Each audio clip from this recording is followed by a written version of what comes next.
اعوذ باللہ من الشیطان الرجیم بسم اللہ الرحمن الرحیم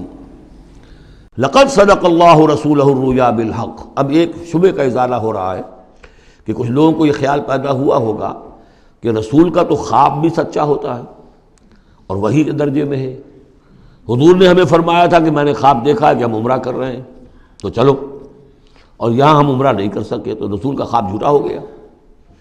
یہ اگر شک کسی کے دل میں پیدا ہوا تو اس کو ظاہر کر رہے ہیں کہ رسول کا خواب جھوٹا نہیں ہوا،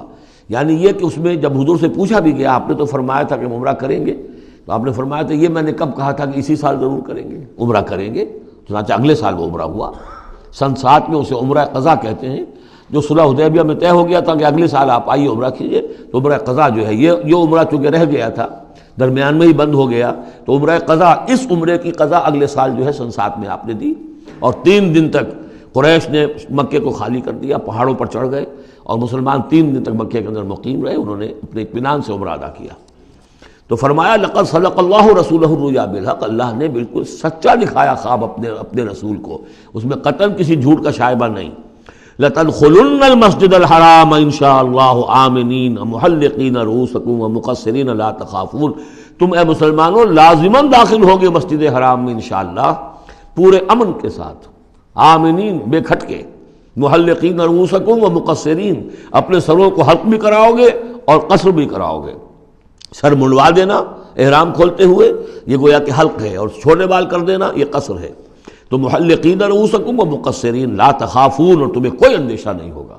یعنی جو ہو گیا اگلے سال کہ بالکل مکہ خالی، کوئی اندیشہ نہیں، کوئی مڈ بھیڑ نہیں، کسی طرف سے کوئی تانا نہیں، کوئی بری بات بھی سننے میں نہیں آئی، اور وہ سب لوگ جو ہیں وہ رہے اپنے پہاڑوں کے اوپر۔ فعلم ما لم تعلموا، تو اللہ جانتا ہے جو تم نہیں جانتے۔ فجعل من دون ذلك فتحا قریبا، تو اس کے بعد اللہ تعالیٰ نے ایک بڑی فتح رکھی ہے قریب، یعنی یہ کہ اس کے فوراً بعد اس سے پہلے ورے، اس لیے کہ اس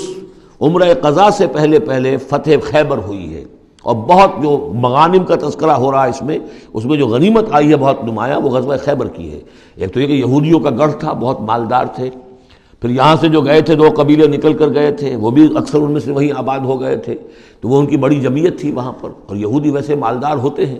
تو وہاں پہ جو غنیمت ملی ہے مسلمانوں کو اس کے طرف اشارہ ہو رہا ہے۔ اللہ تعالیٰ نے اس سے پہلے کہ تم عمرہ قضا ادا کرو اور جب تم داخل ہوگے مسجد حرام، اس سے پہلے جو ہے اللہ تعالیٰ تمہیں فتح دے گا، نصیب کرے گا۔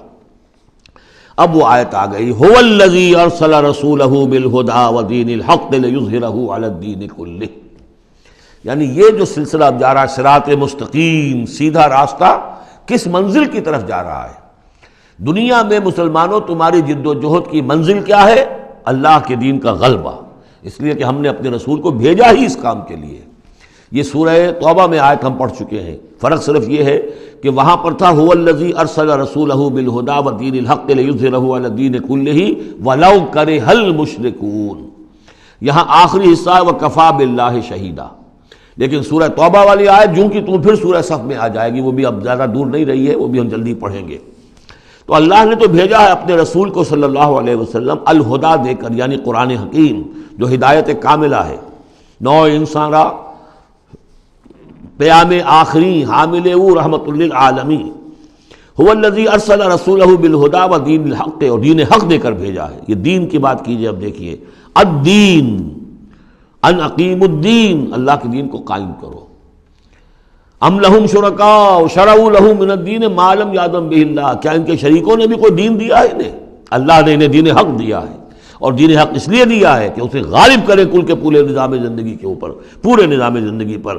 وہی ہے جس نے بھیجا ہے اپنے رسول کو صلی اللہ علیہ وسلم بالہدا، ہدایت دے کر، قرآن دے کر، ودین الحق، اور سچا دین، حق دین، عادلانہ نظام زندگی دے کر، لیظہرہ علی الدین کلہ، تاکہ وہ غالب کریں اسے کل کے کل نظام زندگی پر، وکفی باللہ شہیدا، اور کافی ہے اللہ مدد کے لیے۔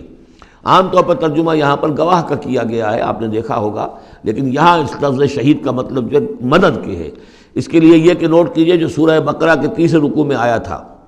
فَإِن كُنتُمْ فِي رَيْبٍ مِّمَّا نَزَّلْنَا عَلَىٰ عَبْدِنَا فَأْتُوا بِسُورَةٍ مِّن مِّثْلِهِ وَادْعُوا شُهَدَاءَكُم مِّن دُونِ اللَّهِ إِن كُنتُمْ صَادِقِينَ، بلا لو اپنے مددگاروں کو اللہ کے سوا اگر تم سچے ہو۔ تو چونکہ اصل میں شہیدہ کے معنی تو ہے حاضر ہونا، شہیدہ یشہد، کسی کی موجودگی اور حاضری، جو موجود ہوتا ہے وقوع پر وہی صحیح گواہی دینے کا اہل ہے، اس لیے اس کے معنی گواہی کے پیدا ہو گئے، اور جو موجود ہو وہی آپ کی مدد بھی کر سکتا ہے، اس لیے اس کے معنی مددگار کے بھی ہیں۔ آپ کا کوئی دوست ہے، بڑا آپ کا بہی خواہ ہے، لیکن جب آپ پر کوئی ستم ہو رہا تھا، ظلم ہو رہا تھا، زیادتی ہو رہی تھی، وہ موجود ہی نہیں تھا بیچارہ، وہ کیا کرے گا؟ آپ کی مدد نہیں کر سکتا۔ تو مددگار بھی معنی ہے لفظ شہید کے۔ وَكَفَى بِاللَّهِ شَهِيدًا، اللہ کافی ہے مددگار کی حیثیت سے۔ صدق اللہ العظیم۔